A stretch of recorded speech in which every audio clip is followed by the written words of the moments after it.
সুপ্রিয় শিক্ষার্থীবৃন্দ, সবাইকে ধন্যবাদ। আজকে আমরা আলোচনা করব জীবন জীবিকা বিষয়ের নবম শ্রেণীর তৃতীয় অধ্যায় স্বপ্নের কেরিয়ার সাজাই এর রচনামূলক প্রশ্নোত্তর দৃশ্যপটবিহীন। প্রশ্ন নম্বর ১, কেরিয়ারের লক্ষ্য নির্ধারণে বিবেচ্য বিষয়সমূহ বর্ণনা করো। কেরিয়ারে লক্ষ্য নির্ধারণে বিবেচ্য বিষয়সমূহ হলো নিজের দক্ষতা এবং আগ্রহ ভালোভাবে জেনে নেওয়া। যেকোনো ব্যক্তির কেরিয়ার গঠনের ক্ষেত্রে নিজেকে জানা ভীষণ গুরুত্বপূর্ণ। আগে নিজেকে জানতে হবে। নিজের ভালো লাগা, মন্দ লাগা, কাজের প্রতি আগ্রহ, মনোযোগ, পারিবারিক ও সামাজিক মূল্যবোধ ইত্যাদির পাশাপাশি নিজের দক্ষতা। এগুলো পাশাপাশি আবার নিজের দক্ষতাকেও দেখতে হবে। নিজের দক্ষতা আছে কিনা সেই বিষয়টিও ক্যারিয়ারের অগ্রযাত্রায় ভূমিকা রাখে। বিভিন্ন ধরনের পেশা সম্পর্কে ভালোভাবে জানা।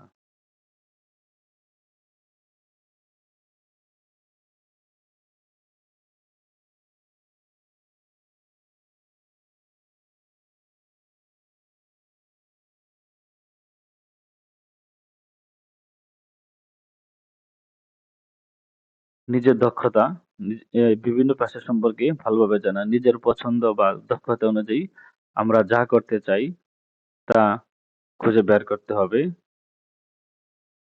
এই কাজটি করার জন্য আমাদের বিভিন্ন ধরনের পেশা, বৃত্তি, কাজ বা চাকরি সম্পর্কে অবশ্যই জানতে হবে। আমি যে বিভিন্ন পেশা নির্বাচন করবো, এই পেশা সম্পর্কে আমাকে আগে অবশ্যই ভালোভাবে জানতে হবে। লক্ষ্য নির্ধারণ ও পরিকল্পনা প্রণয়ন। ক্যারিয়ারের গতি বা বিকাশ চলমান রাখার জন্য এবং সফল ক্যারিয়ার গঠনের লক্ষ্যে গঠনের ক্ষেত্রে লক্ষ্য নির্ধারণ ও পরিকল্পনা প্রণয়ন করা অপরিহার্য। যেকোনো কিছু করার জন্য আমাকে অবশ্যই আগে পরিকল্পনা করতে হবে। লক্ষ্য বা গন্তব্য স্থির করা না থাকলে অনেক সময় দেখা যায় নিজের যোগ্যতা থাকা সত্ত্বেও সফল ক্যারিয়ার গঠন করা সম্ভব হয় না। একমাত্র এই লক্ষ্য নির্ধারণ বা পরিকল্পনা প্রণয়ন না করার কারণেই যোগ্যতা থাকা সত্ত্বেও ভালো একটা সফল ক্যারিয়ার গঠন করা সম্ভব হয়ে ওঠে না। সংশ্লিষ্ট চাকরি বা কাজের ক্ষেত্র অনুসন্ধান করা। বিভিন্ন গণমাধ্যম, পত্র-পত্রিকা, সামাজিক যোগাযোগ মাধ্যমে বিভিন্ন ধরনের চাকরির খোঁজ পাওয়া যায়। ক্যারিয়ার গঠনে এসব খোঁজ রাখা বা অনুসন্ধান করা অবশ্যই জরুরি। আমি বিভিন্ন চাকরির ক্ষেত্রে বা কাজের ক্ষেত্রে অনুসন্ধান করার জন্য সবসময় বিভিন্ন গণমাধ্যম, পত্র-পত্রিকা, সামাজিক যোগাযোগ মাধ্যম এগুলোতে সবসময় অ্যাক্টিভ থাকতে হবে। ৫, সময়ের চাহিদা অনুযায়ী কাজের ক্ষেত্র বা চাকরির পরিবর্তন। সময়ের চাহিদা অনুযায়ী সময়ের পালাক্রমে চাহিদার ক্ষেত্র, চাকরির ক্ষেত্র পরিবর্তন হয়। ক্যারিয়ার এটি খুবই গুরুত্বপূর্ণ একটি দিক। আমরা জানি সময়ের সঙ্গে সঙ্গে কাজের ধরন ও চাকরির ক্ষেত্র বদলায়। সুতরাং সময়ের চাহিদার সঙ্গে নিজেকে অবশ্যই হাল রাখতে হবে এবং প্রয়োজনীয় যোগ্যতা অর্জন করা অবশ্যই জরুরি। ২ নম্বর প্রশ্ন হলো ভবিষ্যৎ কয়েকটি পেশার নাম চক-আকারে লেখো। ভবিষ্যৎ পেশার নাম হচ্ছে ডেটা বিশ্লেষক, কৃত্রিম বুদ্ধিমত্তা প্রকৌশলী, মেশিন লার্নিং ইঞ্জিনিয়ার, বায়োটেক গবেষক, রোবট মনিটরিং প্রফেশনাল, নবায়নযোগ্য শক্তি বিশেষজ্ঞ, ওয়্যারলেস প্রযুক্তি বিশেষজ্ঞ, স্বায়ত্তশাসিত যানবাহন প্রযুক্তিবিদ, সাইবার সিকিউরিটি বিশ্লেষক।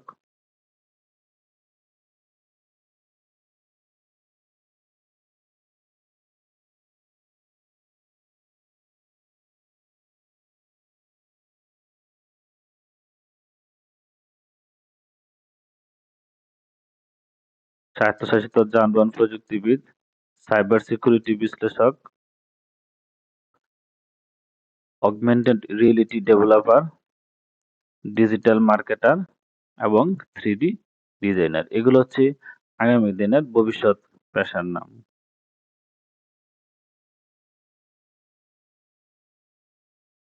প্রশ্ন নম্বর ৩, চাপ মোকাবেলার দক্ষতা বলতে কি বোঝো? কর্মক্ষেত্রে আবেগ ও মানসিক চাপ মোকাবেলা করতে পারা গুরুত্বপূর্ণ একটি দক্ষতা। দুশ্চিন্তা, মনোকষ্ট, কাজের চাপ ইত্যাদি আমাদের শারীরিক কর্মক্ষমতাকে হ্রাস করে দেয়। এ কারণে মানসিক চাপের উৎস কি, কেন এই চাপ তা খুঁজে বের করতে হবে। মানসিক চাপ কোথা থেকে আসে, কেন এই চাপ, কারণ অবশ্যই খুঁজে বের করতে হবে। কোনো অবস্থাই স্থায়ী নয়, খুব শীঘ্রই এই অবস্থা কেটে যাবে, এভাবে নিজেকে বোঝাতে হবে।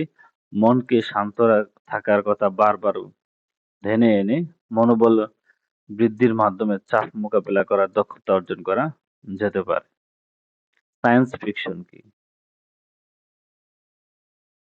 সায়েন্স ফিকশন এর বাংলা হচ্ছে বিজ্ঞানের কাল্পনিক বিষয়াদি যুক্ত করা হয়, যেখানে বিজ্ঞানের কাল্পনিক বিষয়াদি যুক্ত করা হয় তাকে সায়েন্স ফিকশন বা বিজ্ঞানের কল্পকাহিনী বলে। অর্থাৎ বিজ্ঞানকে প্রাধান্য দিয়ে যে সাহিত্য রচনা করা হয় তাই হচ্ছে সায়েন্স ফিকশন। অতএব সায়েন্স ফিকশনে বিজ্ঞান অবশ্যই থাকতে হবে। সায়েন্স ফিকশনে গ্র্যান্ড মাস্টার হিসেবে স্বীকৃত আইজ্যাক আসিমভের মতে, যুক্তি দিয়ে বিজ্ঞানকে গল্প লেখার কাজে ব্যবহার না করলে সত্যিকারের কল্পবিজ্ঞান সৃষ্টি সম্ভব নয়। সায়েন্স ফিকশন রচনার অন্যতম কিছু উপাদান হচ্ছে উন্নততর প্রযুক্তি, ভবিষ্যৎ পৃথিবীর সম্ভাব্য রূপ, সময় ভ্রমণ, বহির্জাগতিক প্রাণ ইত্যাদি। বিশ্ব সাহিত্যে প্রথম সায়েন্স ফিকশন গ্রন্থ হিসেবে স্বীকৃত মেরি শেলির ফ্রাঙ্কেনস্টাইন আর বাংলা কল্পবিজ্ঞানের জনক বলে ধরে নেওয়া হয় প্রখ্যাত বিজ্ঞানী আচার্য জগদীশ চন্দ্র বসুকে।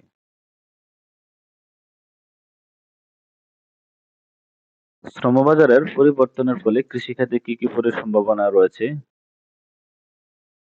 শ্রমবাজারের পরিবর্তনের ফলে কৃষিতে উৎপাদনশীলতা বেড়ে যাবে, ফসল পরবর্তী ক্ষতি কমে আসবে এবং সম্পদের ব্যবহার সুনির্দিষ্ট হবে। প্রযুক্তি উন্নত জাত, আইওটি সেন্সর স্প্রে ও বালাইনাশক, ডেটা বিশ্লেষণ, ফসল পর্যবেক্ষণ, সেচ ব্যবস্থা এবং ফসল সংগ্রহ ব্যবস্থাপনাকে সমৃদ্ধ করবে। ফলে কৃষি প্রযুক্তি এবং তথ্য বিশ্লেষণের দক্ষ শ্রমিকের চাহিদা দিন দিন তাহলে কৃষি প্রযুক্তি ও তথ্য বিশ্লেষণের দক্ষ শ্রমিকের চাহিদা দিন দিন বাড়ার সম্ভাবনা রয়েছে।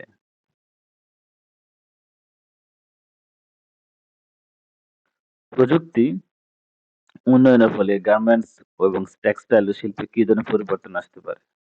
গার্মেন্টস এবং টেক্সটাইল শিল্পে বাংলাদেশের শ্রমবাজার একটি গুরুত্বপূর্ণ খাত, যেখানে শ্রমশক্তির একটি উল্লেখযোগ্য অংশ বিশেষ করে নারীদের কর্মসংস্থানের সুযোগ হয়।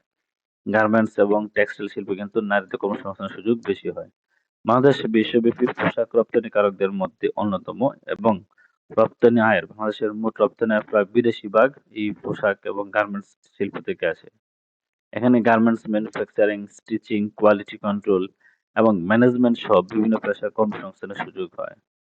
ফর আইআর প্রযুক্তি যেমন automation, robotics, data analytics, garments এবং টেক্সটাইল শিল্প, এই শিল্পগুলোতে কিন্তু বিপ্লব ঘটানোর সম্ভাবনা রয়েছে।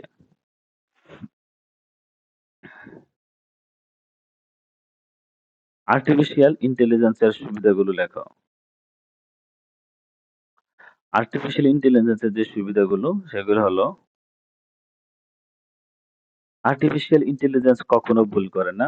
মানুষ কোনো না কোনো সময় ভুল করতে পারে, তবে এআই এর প্রোগ্রাম যদি সঠিকভাবে করা হয় তাহলে এআই কখনো ভুল করে না।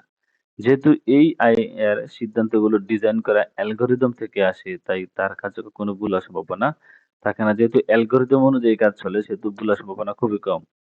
এআই দ্রুত সিদ্ধান্ত গ্রহণের সুবিধা দেয়। মানুষ যেকোনো সিদ্ধান্ত নেওয়ার সময় সিদ্ধান্তহীনতা ভোগে। অনেক কিছু চিন্তা ভাবনা করার পরেও মানুষ কনফিডেন্স পায় না।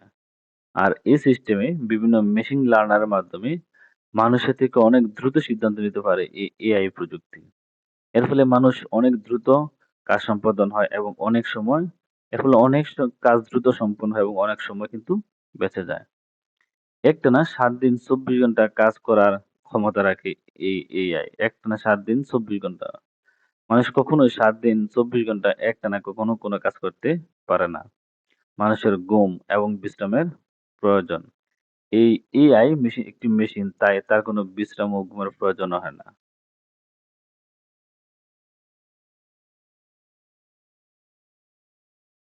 ধন্যবাদ সবাইকে এতক্ষণ সাথে থাকার জন্য। আসসালামু আলাইকুম।